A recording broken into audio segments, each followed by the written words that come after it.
산책을 하던 그날의 일은 지금도 잊혀지지 않아. 숲속을 걷고 있는데 웬 칙칙한 기운이 느껴지는 거야.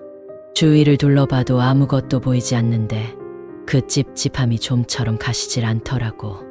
그런데 말야, 멀찍이서 뭔가 다가오고 있었어. 보이지도 않고 만질 수도 없는 그저 공허할 뿐인 그런 느낌이랄까. 순식간에 다가온 그것이 내 앞을 가로막더니 눈 깜짝할 사이에 내 몸속으로 파고드는 거야.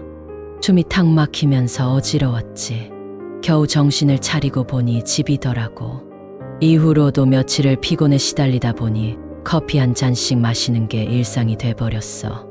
그래도 그 무렵 세라를 만난 건 정말 큰 행운이었어.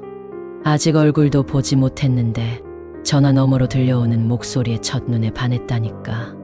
서로의 마음이 꽁꽁 얼어붙어 있던 시기에 만난 그녀는 나에게 봄 햇살 같은 존재였거든. 하지만 이 무렵에 뭔가 이상한 일들이 일어나기 시작했어.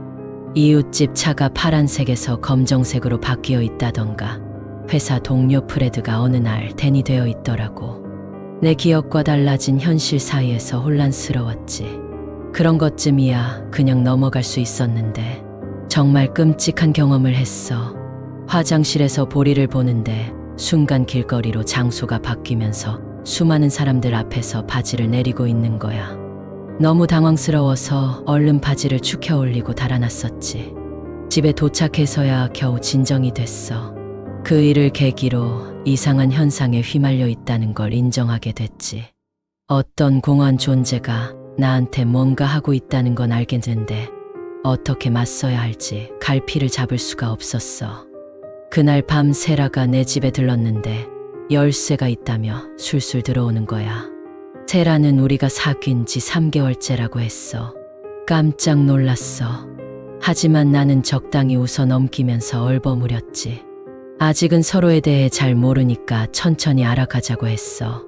근데 세라가 쌓아둔 상자 더미를 보니까 석연치 않은 게 있었어. 우리가 같이 살기로 했다는데 내가 기억하기론 사귄 지 얼마 되지 않았거든. 뭔가 이상하다 싶어서 알아보니까 그 존재가 내 삶의 3개월을 통째로 앗아간 거더라고. 처음 세라를 만나 사랑에 빠졌던 설렘부터 서로 알아가는 과정의 소소한 추억들까지 전부 빼앗겨 버렸다는 사실에 분노가 치밀어 올랐어. 대체 어떤 생물이 남의 시간을 훔쳐가는 거야? 그것도 모자라 가장 행복해야 할 순간을. 그때부터 난 그 존재에 맞서 싸우기로 결심했어. 3년 동안 단 하루도 긴장을 늦추지 않고 버텼지. 변해가는 사소한 사회적 사실들과 주변 환경의 변화로 그 존재의 끈질긴 공격을 감지할 수 있었거든. 술은 절대 입에 대지 않고 커피는 목숨처럼 마셨어.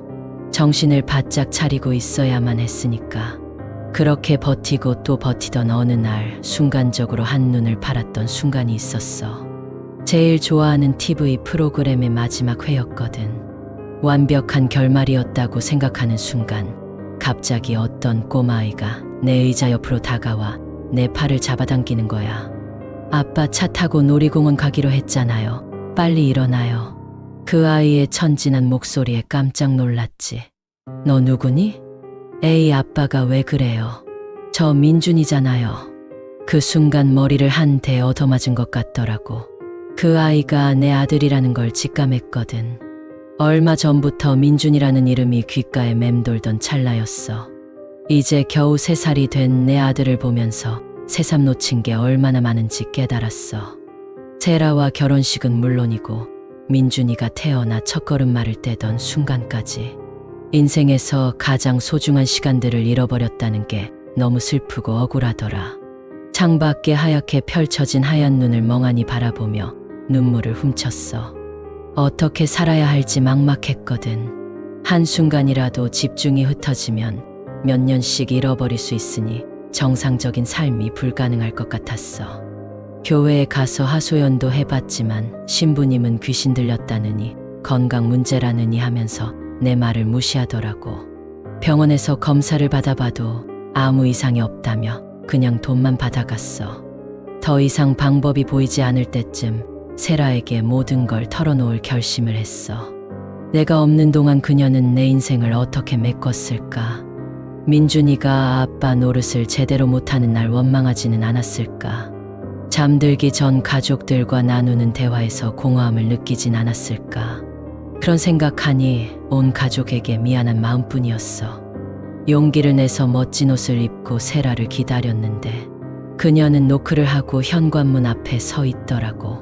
이상하다 싶어 물으니 자기는 나와 두 번째 데이트하러 왔다는 거야. 순간 머리가 핑 돌면서 이번에는 더 많은 시간을 잃은 것 같다는 두려움이 엄습했어. 기억 속 아들 민준이의 모습이 점점 흐릿해져만 갔지. 하지만 다행히도 이번엔 결혼으로 발전하기 전의 단계였어. 세라는 내 갑작스런 동거 제안에 당황해했지만 분위기를 이어가느라 애썼지. 세라와의 두 번째 데이트는 꽤 괜찮았어. 예전에 놓쳤던 서로에 대한 설렘을 되찾은 것 같았거든. 하룻밤 사이에 연인에서 남편, 아빠가 되었다가 다시 연인으로 돌아온 기분이랄까. 그런데 그때 깨달은 게 있어. 내가 느꼈던 행복한 순간들은 사실 그 자리에 있었던 거야. 세라와 함께 했던 모든 시간, 민준이의 성장을 지켜보던 과정까지. 비록 내 의식은 그걸 기억하지 못하지만 어딘가에 존재하고 있었다는 거지. 그 후로 난 조금씩 달라졌어. 상황이 어떻게 변하든 받아들이려고 노력했지. 매 순간을 놓치지 않고 마음속에 새기면서 지금을 있는 그대로 느끼자고 다짐했어. 덕분에 삶의 작은 기쁨도 발견할 수 있게 됐고, 어느 날 창밖으로 보이는 설경에 푹 빠져 있는데 그때 청년 하나가 다가와 내 팔을 잡더라고. 아버지, 글 읽어보셨어요? 응. 아, 미안. 제일 하고 싶었던 게 작가 맞지? 정신없이 변하는 상황 속에서도 민준이가 작가의 꿈을 갖고 있다는 사실 하나만큼은 선명하게 기억하고 있었거든. 민준이는 그의 첫 소설을 내게 건넸어. 읽어보고 감상을 들려달라는 거야. 순간 머릿속이 복잡해지면서 이 글을 다 읽을 수 있을지 확신이 서질 않았어. 언제 다시 정신을 잃을지 모르는데 말이야. 그래서 망설임 없이 민준이에게 내 사정을 털어놨어. 이 아이가 자라는 동안 못다한 아빠 노릇이라도 하고 싶었거든. 민준이는 처음엔 의아한 표정이었지만 이내 심각해지면서 무언가 깨달은 것 같더라고. 아버지, 이 증상이 얼마나 오래됐어요? 벌써 30년은 넘은 것 같다. 내가 태어나기도 전부터 그랬으니까. 상자의 아버지가 겪은 일들을 하나하나 기록해 두세요. 제가 반드시 그 원인을 찾아낼게요. 민준이의 눈빛은 너무나도 진지했어. 아직 아무도 내 편이 되어준 적 없는 이 세상에서 아들만큼은 나를 이해하려 한다는 사실에 눈물이 왈칵 쏟아졌지. 아들아, 정말 고마워. 내가 있어서 참 다행이다. 아버지를 구해드리고 싶어요. 저 말고는 아무도 할 수 없을 것 같거든요. 민준이의 이야기를 들으며 새로운 희망이 피어올랐어. 비록 쉽지 않은 싸움이 될 테지만 반드시 이겨낼 수 있을 거라는 용기가 생겼지. 그렇게 민준이와 함께 기록을 써 내려가기 시작했어. 내가 어디에 있었는지, 누구를 만났는지, 어떤 일이 있었는지 시시콜콜한 것까지 빠짐없이 적어냈지. 처음엔 10개쯤 되는 상자만 있을 줄 알았는데 점점 개수가 불어나더니 50개가 훌쩍 넘어가 버렸어. 그러던 어느 날 민준이가 상자를 하나씩 열어보더니 충격을 받은 얼굴이 되더라고. 50개가 넘는 상자마다 빼곡히 들어찬 기록들을 보며 민준이는 아버지가 얼마나 오랜 시간 동안 고통받았는지 실감하는 것 같았어. 아버지, 정말 끔찍해요. 이걸 혼자서 견뎌내시느라 얼마나 외로우셨을까요? 쓸쓸히 웃으며 대답했어. 괜찮다. 이제는 내가 있잖니. 민준이는 교수님들과 연구팀을 꾸려 내 증상에 대해 조사하기 시작했어. 기생충, 시간 흐름, 평행우주, 온갖 이론을 동원해가며 열심히 노력하더라고.